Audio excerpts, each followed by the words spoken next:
Maniniwala ba kayo kung sasabihin ko sa inyo na yung The Matrix na movie is totoo? Totoong nangyayari siya ngayon sa buhay natin. Kasi sa nakikita ko, bigla lang akong nagising sa Matrix. Kasi yun nga, ngayon marami na yung machines na nag-slave ng humans. So yung mga tao ngayon, nagiging alipin na ng mga machines. Tingnan nyo, yung mga mobile phone nyo, mas grabe pa yung attention na binibigay nyo sa mobile phone nyo kaysa mga kasambahay or kafamilya nyo. So, ito yung naging realization ko way back after Odette. So, this is yung i-share ko sa inyo yung story. Kasi during that time, medyo na-break yung habit namin as Cebuano. Kasi nga, wala kaming kurente, wala kaming tubig, wala kaming internet.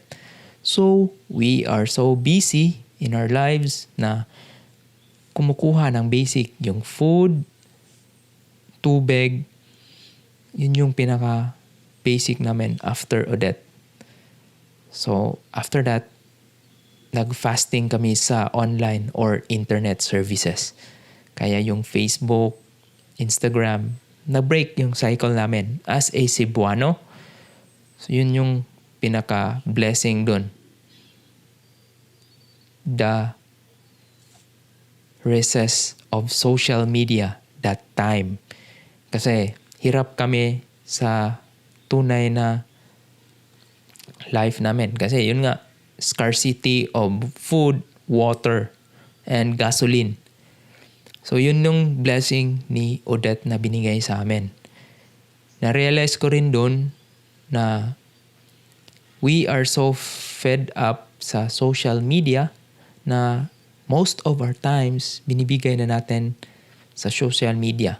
In which ngayon, yung bagong superpower is yung focus. So napansin nyo, nakapag-focus pa ba kayo sa mga ginagawa nyo? Kahit for 30 minutes. Diba, hindi nyo maiwasan mag-check ng phone notification. After the notification, mag-bell, ting, check agad. Message, ting, check agad. Ganon yung naging realization ko. So what did I do? Dito is, yun, tinurn off ko yung mga notification sa mga instant messaging ko. Tinurn off ko yung mga instant notification, yung mga sounds, para lang ma-break yung habit. Kasi yun nga, na tayo ngayon bine-brainwash tayo through manipulation or yung mga attention. Kinukuha talaga nila. Napakagaling ng mga gumagawa nun. Kasi yun, mismong app design talaga siya. As you can see, sa mga application, TikTok, yun. Nagsishort siya ng mga videos, pero yung attention, hindi mo na pala malayan na 30 minutes ka nang nagsascroll. So, deadly scrolling yan.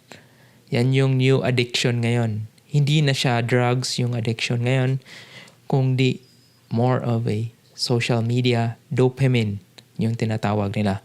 Kasi nagre-release yung brain natin ng isang substance na nagpapasarap.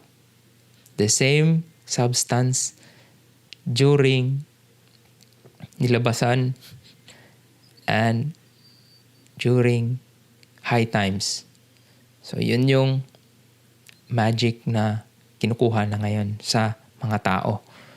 The attention span ng tao ngayon, napakaliit na compare natin before. Hindi naman natin maiwasan yan kasi maraming temptation sa paligid. Even sa workplace, maraming attention. May mga notification na silang ini-install na kinukuha talaga yung attention mo. May mga announcement na dun, magpa-flag talaga sa screen.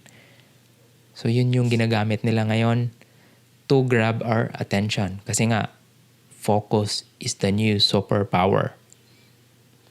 So, be careful on what or where to give your focus nowadays. Kasi minsan, nafo-focus pala tayo sa mga maling bagay. Maling tao, in which napakasakit. Pebrero pa naman ngayon. So yun, make sure to guard your focus these days because yun na yung parang pera natin or currency. Doon sila kumikita. More attention, more pera. So, be careful on which things you give your attention. Kasi yun nga, sino ba yung mga gustong nagsisik ng attention? Di ba yun yung mga vloggers na more on entertainment. So, gumagawa sila ng mga kalokohan. Hindi naman ako against, pero yun nga, gumagawa sila ng mga kalokohan para to grab somebody's attention. Then, after dun, yun, nakuha na nila. So, magla-like. Until such time na, uy, nagpa-follow ka na pala niya. So, pero hindi sa akin. So, yun yung napakasakit na part. Hindi kayo nagpa-follow sa mga valued creator. So, yun nga. Mali pala yung pinapollow natin. So, make sure, advice ko lang sa mga younger generations, is to follow the right content.